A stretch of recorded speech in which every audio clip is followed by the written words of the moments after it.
back to our home. So today we're gonna make some meatballs. Yeah, some spicy meatballs. Okay, so let's talk about the spice first. Now, the spice that we're gonna use today is called Mama's Meatballs, right? And I get it at Spice and Tea Merchants of Marquette, right here. You can probably get that online. It's really good stuff, all right? So this is 1 ounce. It's $6. It's plenty for the 2 pounds of meat that we're going to use here, all right? So remember, Spice and Tea Merchants of Marquette. Now, this is the spice.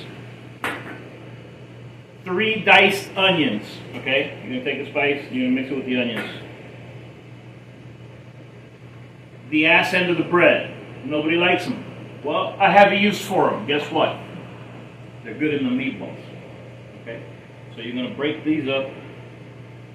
Occasionally there's an oddball out there who likes these.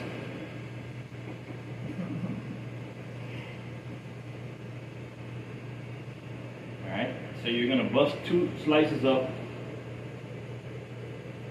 Now this is depending on the loaf, okay? Because these are pretty big loaves of bread. The slices are pretty big. So if you're looking at a slice of wholesome, you might need 3 slices of bread. Okay. So 3 onions. You have 1 ounce of the spice. You have 2 slices of bread. To this, we're going to add 4 eggs. Okay. You're going to say, why 4 eggs? Why so many? If you only have 2 pounds of meat, well, the reason why we're doing 4 eggs is very simple. You see, we're not going to end up with 2 pounds of product. We're going to end up with about 4 pounds of product. And it's 1 egg per pound. Not 1 egg per pound of meat, 1 egg per pound of product. Because you want it all to hold together, okay? So you're putting all this together. Now I'm going to go to the mixer. You can say, it was redundant, you did all that. Well, I wanted to explain it to you. Okay, so let's come in here, put it all together. Now, I want to make a puree here, okay?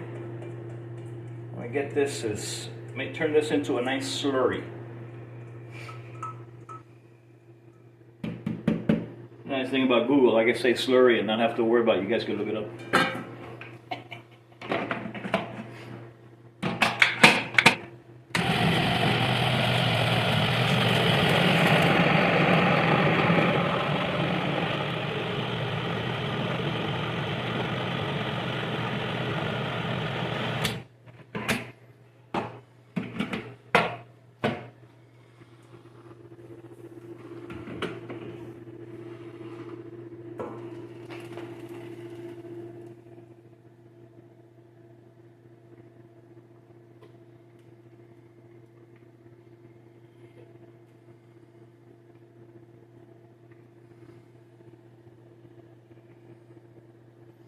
Now, there are debates, okay, on whether or not you should saute the onion or roast it and then run it through the processor. All those are well and fine, okay? They're just different recipes, okay? So you can roast your veg and then run it through there. You can saute it and then run it through there, or not, which is what I'm doing here. Okay, so it's all up to you. Now this is the slurry. Now, notice how I have not added cream, okay? Why? Because, well, these onions are going to produce a lot of liquid. So if I don't need the cream, I won't add it. Okay? So now over here, I have 96.4 lean meat. Now, I'm going to get a lot of crap for this, but I don't care. I'm going to tell you the truth. 15 to 20% fat. If you're getting 25% fat, you're getting less meat. That's the only difference. That it's more flavor. Listen, this is the kind of crap you don't want in your body. All right? You don't want 25% of this to be fat. choose your fats better, and you'll be able to eat more later at the end of the meal. So if you're having 94% fat here, you can have a nice portion of dessert later without feeling guilty about it, because you're not getting the fat in the meat. Okay? By the way, 4% fat is plenty. It's plenty. Try it and you'll see what I mean. Okay? So here we had the slices of bread. I don't like the crumbs, so we're going to wipe those out. Chefs are narcissistically crazy. Alright, so we have 2 pounds of this. And essentially what we want to do is we want to make the same thing that we have over there, over here, only with the meat.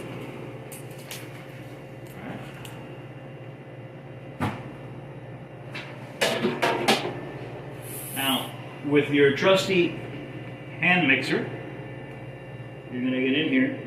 But remember, your hands have to be impeccably clean, all right? And I mean impeccably clean, all right? You're messing with people's food, you're going to make people sick. So, now, once you have this busted up with your nice economical power tool, the hand mixer, you can add some of your slurry. All right. Now, with your hand mixer, start mixing,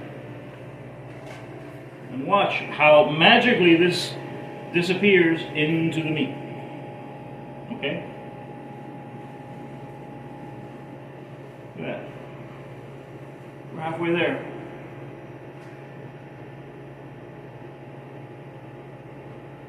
Make sure you get it all. Alright. Now I can run all this through the processor, but it will make it mushy.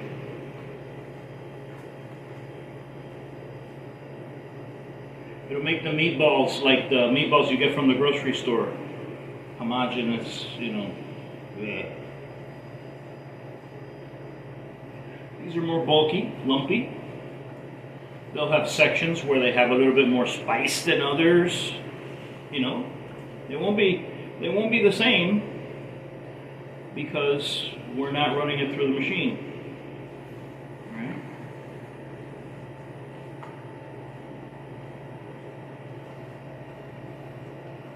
Now, as you can see, this is nice and wet.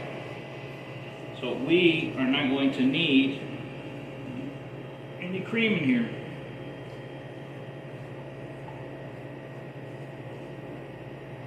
Alright, so my next step is I'm going to set up a breading station, and we'll come back when I'm all set up. And I took the liberty of making one just to make sure the breading station worked fine. So let me show you what it is that we're doing. Okay? So under normal circumstances, I would tell you one hand dry and one hand wet. Okay? This is a very wet dough, so that's not going to work. Right? You're going to have to play with it. Okay? So essentially, you're going to want to do about an ounce, okay? And that's about a little bit less than the palm of my hand. As you can see, it rolls around, becomes a little bit more like a ball. And then I'm going to drop it in the cornstarch. All right, get as much of that off as I can. And then I'm going into some seasoned egg. All right, remember everything is seasoned with salt and pepper. And then I'm coming over here and I'm breading the meatball, and then it's coming to the tray. Okay? Now, like I said, under normal circumstances you would keep one hand dry and one hand wet. But as you can see, this is an extremely wet dough. So what I'm going to have to do is I'm going to have to continuously rinse my hands and come back to this. So as you can see, I'm going to do one more so you can see how it works. Okay? Come check it out. Come over here. Okay? And remember, these are handmade, homemade, so they're not going to look the same.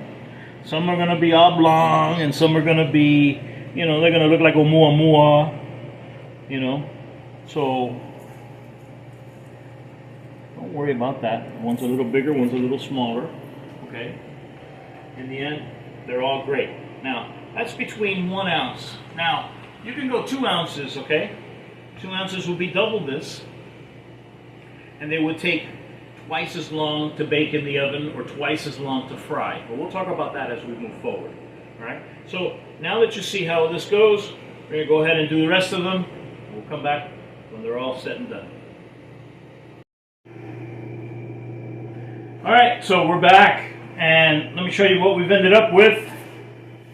Come closer, and you can see we went through the breading station, the cornstarch, the egg, and the breadcrumbs. Everything was seasoned with salt and pepper.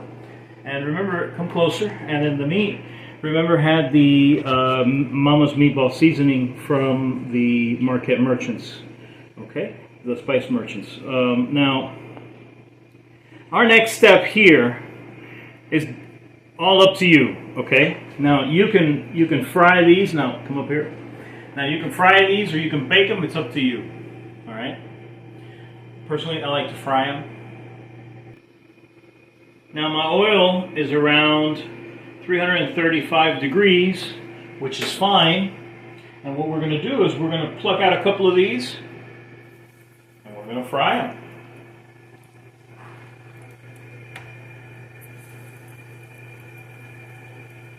Let's take 3. Since there's 3 of us here, we can each have a sample.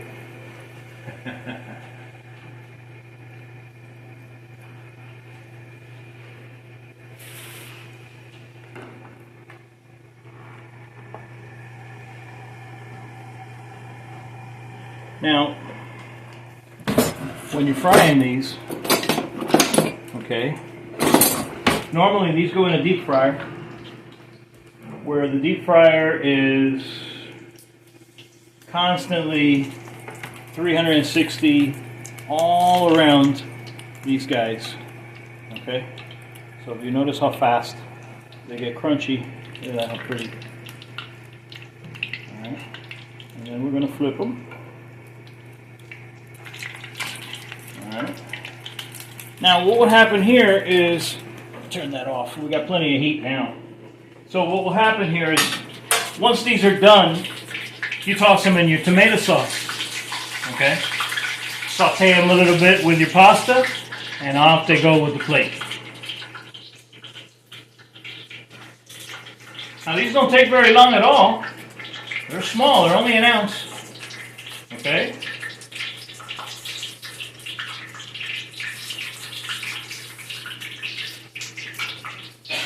Now because I don't have a deep fryer, I like to keep basting them. But that's me.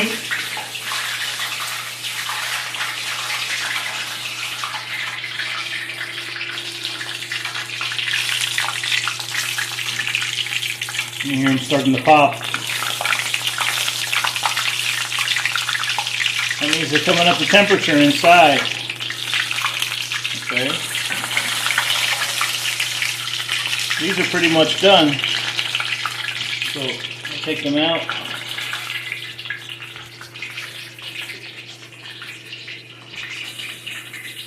So let me explain 2 things, okay? Now, I like them like this, where I take them out and saute them in the pasta, okay? Let me show you what I mean. So I would take a scoop of pasta, and then I would take the same scoop of pasta sauce, start sauteing them, okay? As it gets hot, toward the end, I would drop 3 or 4 of these and toss them in. I don't want them to continue to cook too much because what's going to happen is they're going to start to dry out, okay? All the moisture from inside will leach into the pasta sauce, and they will stay with nothing, okay? They'll be spicy, but they'll be very dry. The other way to do these is you lightly brown them, okay? You see how dark these are? These are dark like this because I wanted them dark like this. But if I were to do it the other way, what I would do is I would lightly brown them, okay? I'm making the whole batch. I lightly brown every single one of them, and then every single one of them will go into the oven at 350 for 15 to 20 minutes. At that point, they're all done. And then you can still do the exact same thing. Now, remember, you're still doing the exact same thing. So it's just a question of how you get to that point. Okay? So you can do it in the oven in a big batch, like we used to do it in the commercial kitchen. We'd make 3 or 4 trays of these, and they all go into the deep fryer for a minute, and then they come out when they're lightly gold, and then they all get on the tray and go into the oven for 15 minutes until they were all done. Come out until service. Okay? So here we are. Now, let me show you what we have.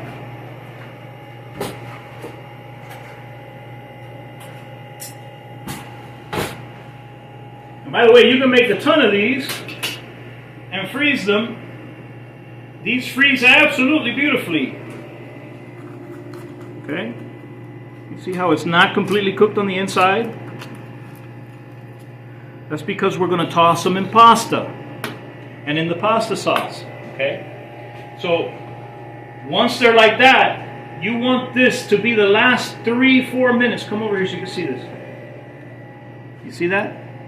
How that's medium, I want to say about medium right there, maybe a little medium rare. You want this like this because when it goes into the hot pasta, it's going to continue to cook. So you don't want to do this so that they're all dead by the time they get out of the oven. You follow me? Right there. Okay? That's where you want them when they come out. After that, they get tossed in sauce. If you want them to be cooked all the way through them, by all means, wait till they start leaching out liquid out. You'll know because as you saw, they started to leach out liquid out of the sides. Okay? They'll start to boil once it comes up to temperature. So remember, knowing what you're doing is the most important thing. These come out medium rare on purpose because you're going to continue to cook them here in your sauce. Okay? Just like the pasta. Why do they tell you to do the pasta al dente? Because you're going to put sauce in the pasta in the skillet. The skillet's going to take 4 or 5 minutes to get into the pasta itself. Okay? Because the sauce has to get hot and it has to penetrate the pasta. So in those 5 minutes, everything's going to finish cooking. The pasta's going to finish cooking. The meatballs are going to finish cooking. The sauce is going to finish cooking. And you're going to top it off with your cheese and out the door. You follow? So, remember, learn to cook and you'll eat better the rest of your life.